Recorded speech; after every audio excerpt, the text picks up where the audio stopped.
In 1369, Queen Philippa, the beloved wife of Edward III, died at Windsor Castle.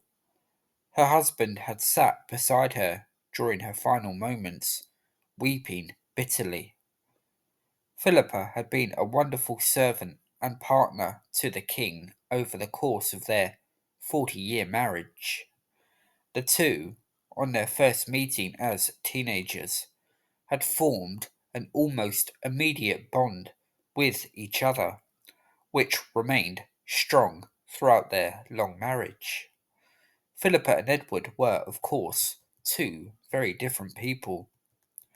Edward, with the pressures of kingship weighing heavily upon him, was rugged, iron willed, and almost relentless in his determination to bring glory to both himself and to England.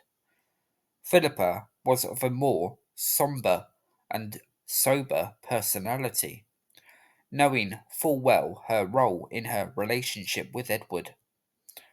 Philippa's kindness and compassion at times would ease, if not quite extinguish, the furious flames of Edward's rages. Philippa's gentleness made her not only beloved by the English people, but also a great source of comfort for Edward during trying times during his reign, of which there were plenty. However, Philippa was no shrinking violet, despite her obvious affability. With Edward away in France, it was up to Philippa, with assistance of course, to raise an army to protect England from a Scottish invasion led by the Scottish King David II. As a woman, Philippa's role in the actual campaign was limited, but with her inspiring words, she roused the English army enough to defeat the Scots and dramatically capture David II. When Edward heard the news, he would have been well aware, if he wasn't already, of how valuable Philippa was to him. So, Philippa's passing in 1369 would have been both a personal blow to Edward and also the loss of a steadfast ally that he could trust beyond all measure. For Edward, he had another 8 years of life left to live, with his health steadily declining in that time. But what did those 8 years hold for Edward, apart from ill health?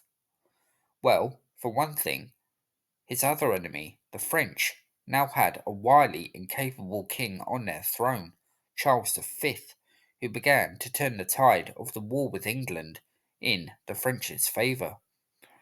The year that Philip had died, Charles sent the King of England some gifts, including barrels of Bohemian wine, in a supposed show of friendship. But according to the chronicler Thomas Walsingham, this was all a guise.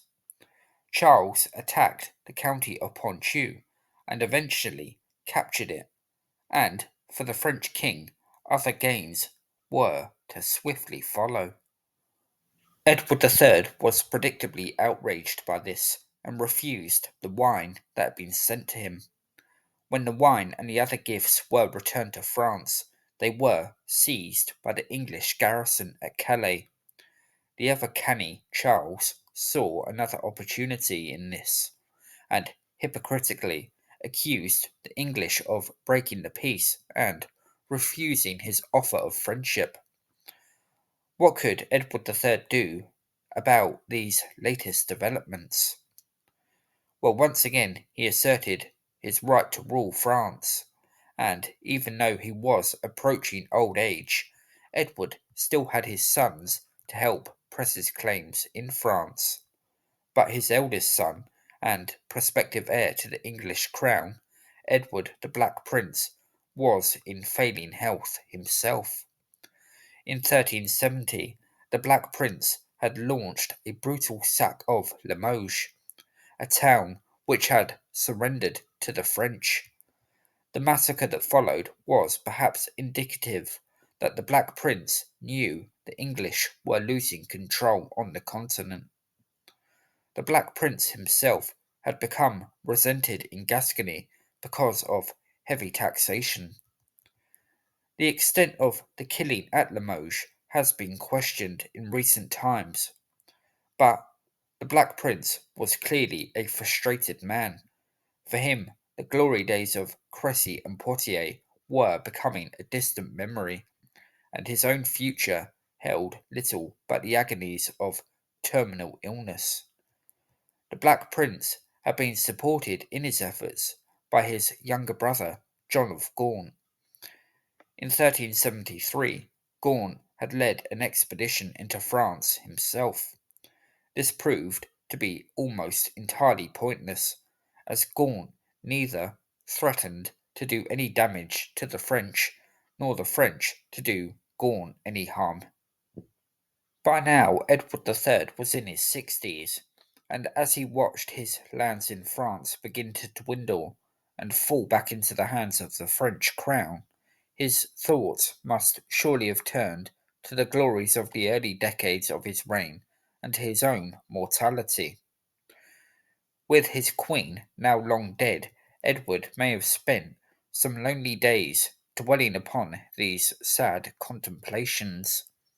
But he did find one source of comfort, the notorious Alice Perez, a ghastly, self serving woman who saw an opportunity in flattering the king to greatly enrich herself. She wasn't wrong in believing that either, although for Alice her ill earned good fortune wouldn't last, and her own last years were spent impoverished. In May 1376, Edward III presided over Parliament. The king wanted money for what he suggested was for the defence of England, but there was a general cynicism over Edward's request. The members of Parliament had seen all too well how the king had been manipulated by Alice and other people surrounding Edward.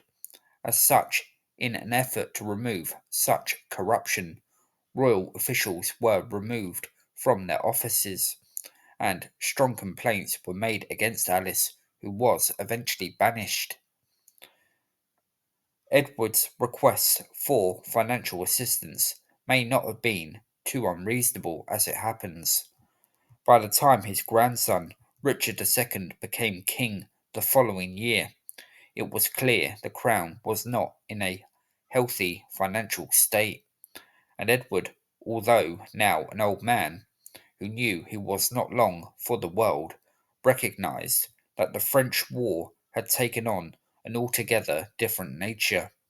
He knew that the possibility of an invasion on English shores was becoming an increasingly and disturbingly realistic possibility, and it seems he wanted his nobles and ministers to be aware of that dire fact. Whilst that Parliament was ongoing, Edward the Black Prince died. Walsingham wrote mournfully that when the Black Prince died, all the hopes of the English people went with him. Even in ailing health, the martial reputation of the Black Prince provided the English with a sense that they could not be invaded. Edward III himself was not that naive, but the death of the Black Prince was none the less as big a blow to him as it was to England. Edward III began to withdraw from the public limelight, and John of Gaunt began to oversee matters in Parliament. The old king turned to the one person who could still provide him some sense of misguided comfort as his remarkable life drew to a close. That person was Alice Perez. Alice had been banished from the king's presence for her malignant influence over him, but Edward had recalled her. When Edward III eventually died in June 1377, almost exactly a year after the Black Prince, he cut a especially tragic figure. He died alone, except for the presence of one priest.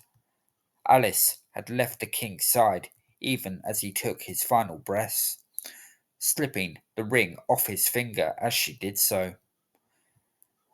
Edward III's death mask is a truly remarkable thing, and it shows the markings of the stroke that had killed him, with his mouth drooping on one side. If Edward was still capable of coherent thoughts in these final moments, it may be that he was comforted by the thought that he was soon to be reunited with his beloved Philippa, who rested at Westminster Abbey. For all the obvious signs of decline in Edward III and England in these final years of his reign, we must end with one final statement more befitting of this mighty and truly powerful king. Edward III was a true warrior king in every sense of the phrase, and it was only time that had caught up with him.